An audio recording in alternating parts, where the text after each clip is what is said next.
All set, let's go.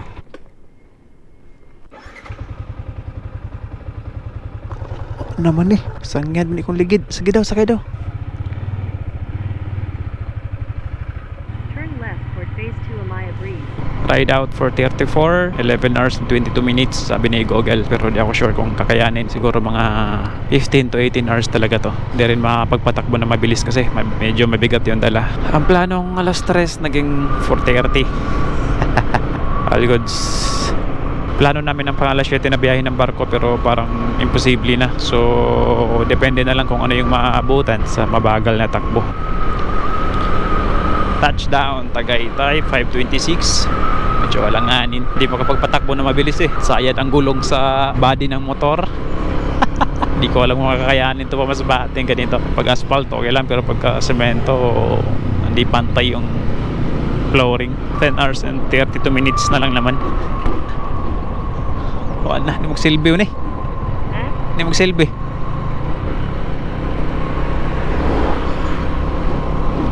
Oh? Jud. Grabe ko na jud.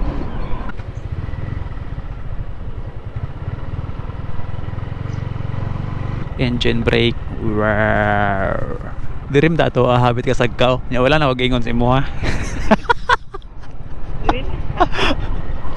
Kasi mahadlo ka. Mas ka premiera na naglisod gyapon ng motor. Murag ning kuan baya ni katong mga niaging adlaw daan. Ning Arboloto.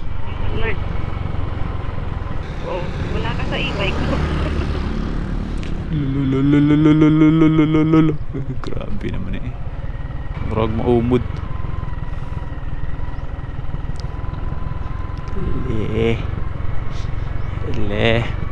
Murag naman lagi naglawom lagi. Murag di nga naglawom sa una. Ha? Di ba? Di ba niyo naglawom sa una Oo. Naman naglawom. Nawa kong brake. Brake na usluyo Ninghinay. Ninghinay kong brake sa luyo.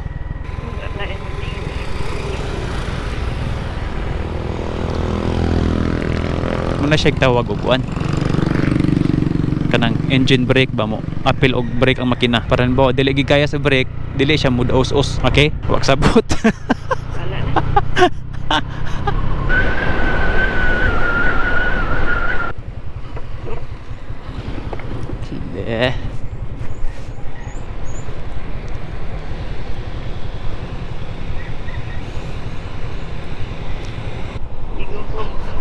Iyon lang.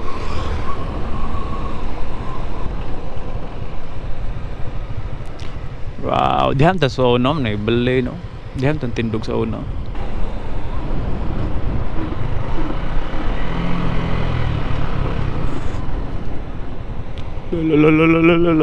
La. Kuyawan ta ni. Duta diri bati lang kalsada.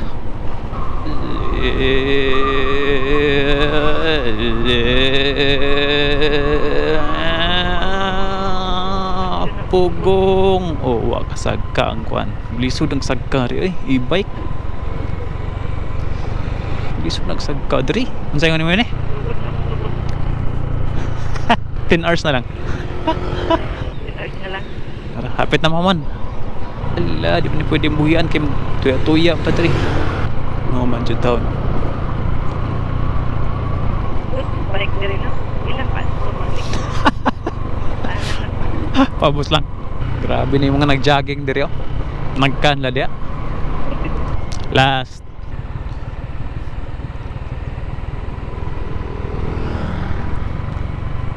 Naglisod na siya Lisod na siya.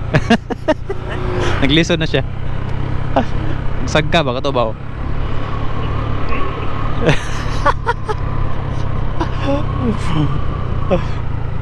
Ay, tapos din first stopover Santo Tomas, no? Santo Tomas ba?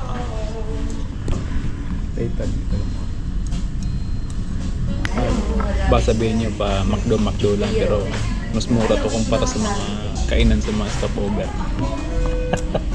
Ba? No? Kaon na. 7:23 palabas pa lang. Nagbawas ako ng konting load dito sa likod kasi maabot yung gulong sa kinain na ng kinain yung body ng motor. Pagdating na Masbate, butas na yan. Nilipat ko yung tools ko dito sa unahan. Tipi.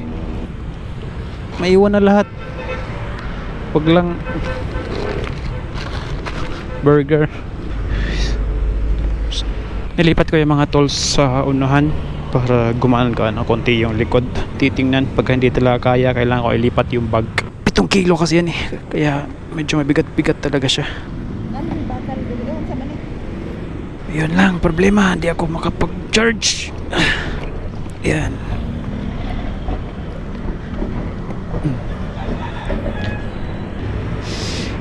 Charging, negative. Charging, very cool. 9 hours and 56 minutes, 403 kilometers pa. Hindi ka langay ba ni mo na? Gaya na ka pa, langay ngayon ka. Wait lang ha. Grabe, 7:26. Parang iinit na. Okay na?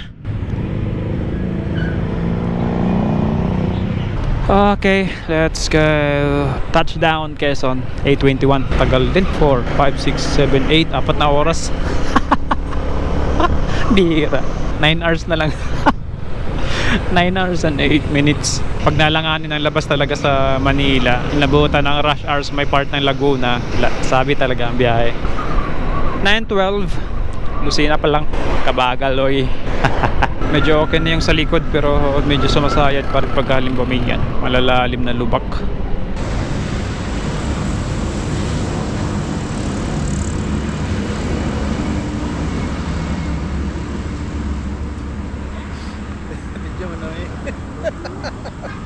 Okay, we're good. 11:03.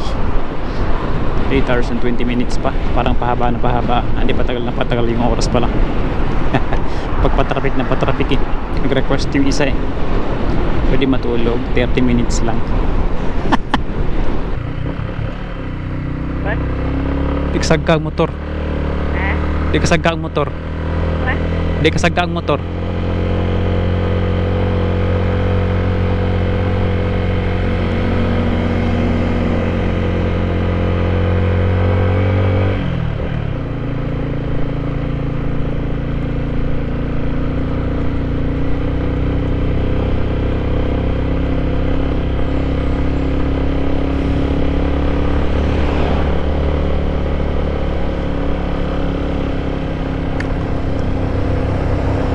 Una lang kayo, bagal motor namin.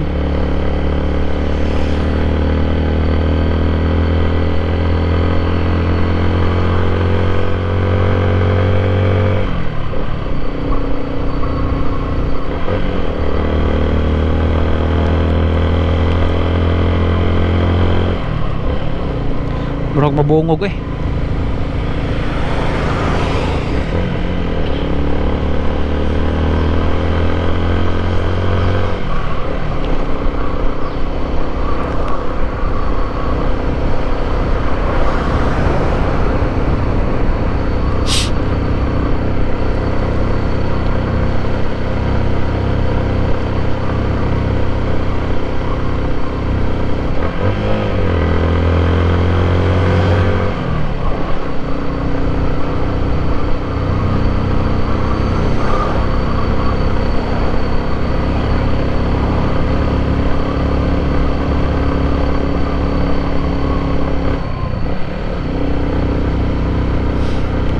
Bitukang manok.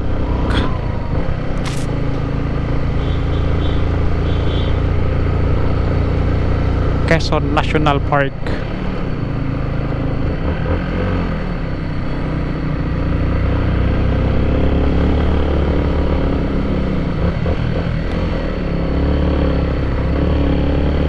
Sagkao di ano eh? Sagkao di ano eh?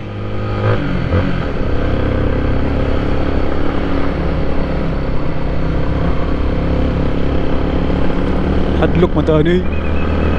Mahadlok matani.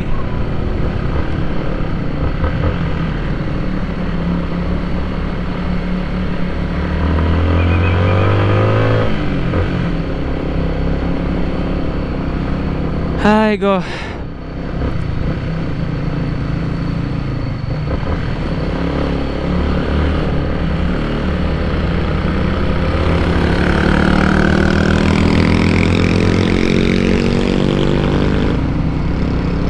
Agi lang ta.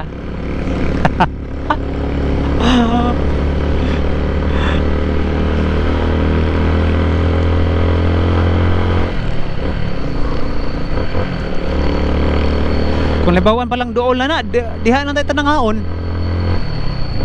No? Bagi kay.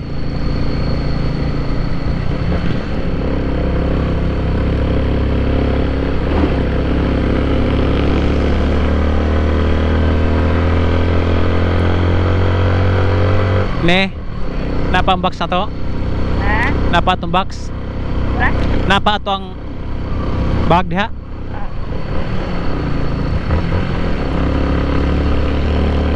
Laban lang, laban. Laban lang, laban.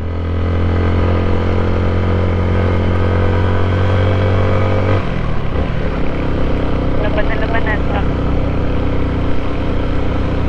Ay,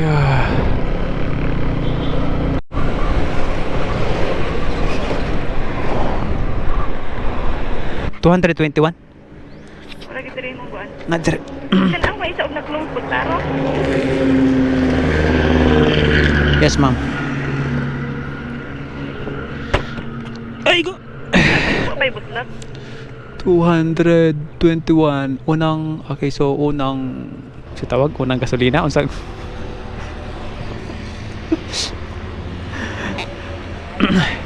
Nikot.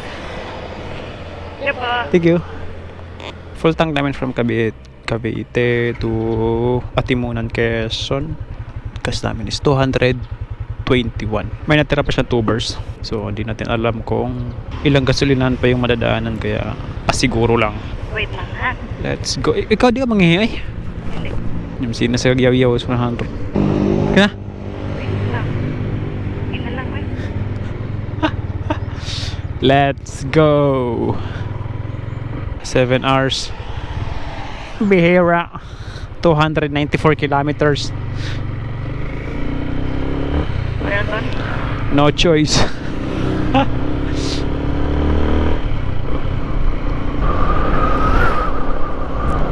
Grabe ang itim ulan yan, panigurado. Makakasalubong din namin yan. Ilang oras pa. Huwag naman sana. Ay, go.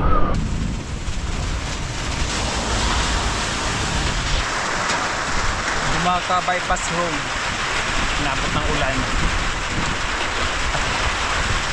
Excited kay ka. Ge, ge. Ge. Okay na.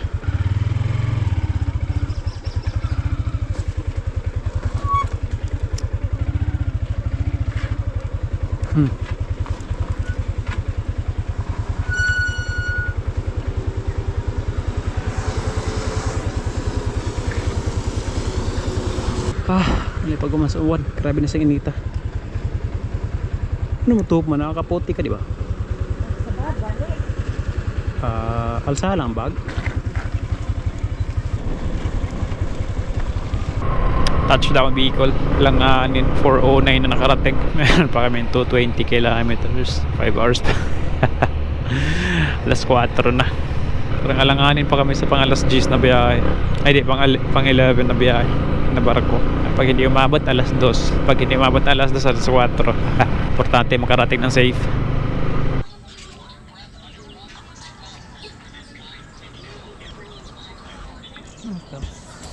Kung tanaw. Ha? At na YouTube. Sabi mo ito ano? Coffee break 4:22. 5 hours pa. At least 5 hours na lang, no? Ride out 4:49. At least nag-okay na ng konti yung panahon. Alas 6 na. 177 kilometers remaining. 4 hours and 26 minutes estimated. Then 28 arrival estimated din yan. Alanganin kami nito sa pang alas 11. Sana may pang alas 2. Pagka wala alas 4 to. Haba nang aantayin.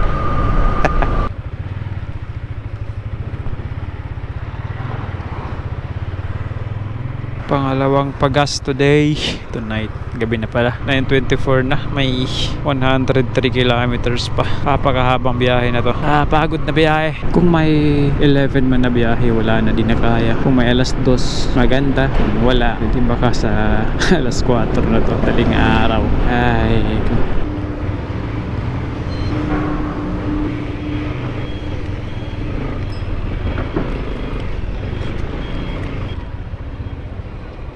Bakasyonista. We're here. Sarap talaga ng hangin sa Masbate. Konting disaster lang sa biyahe. Hindi pala, malaking disaster pala. Yun nga, ang naging problema ko talaga is yung sa shock ng motor. Hindi naman siya problema, medyo nag-overload lang siguro kaya naging ganito. Nangangabayo yung motor ang lalaki ng lubak kaya hirap magpatakbo ng mabilis. Nabot kami ng siyam-siyam sa biyahe. Nakarating kami ng Pioduran 1:15 yata yun, basta nasa Launa. So grabe yung biyahe, pagkahaba. Naabutan namin yung last trip pero hindi na kami nakasakay sa last trip. Nagantay kami ng first trip. Talagay sa ticket namin alas 2 ng madaling araw. Kaya lang syempre hindi naman yan aalis kung kami lang yung pasahero, di ba? So umalis yung barko is alas 5. First time ko makasakay sa cruise shipping. So, pinaka-komportabling barko din na nasakyan ko sa buong buhay. Bihira lang kasi ako sumakay ng barko Dating namin dito alas 9, isa pa 2 oras na biyahe pa ulit papunta sa barangay namin, sa Uwaaw na barangay namin. Dun sa 2 uwi namin dati. Naiintindihan ko kung bakit naulan-ulan yun kasi syempre November, December yun Kaya lang ngayon, grabe, ilang buwan ako hindi nakakaranas ng ulan dun sa Cavite. Tapos biglang pagdating ng Quezon, binuhusan kami ng sobrang lakas ng ulan.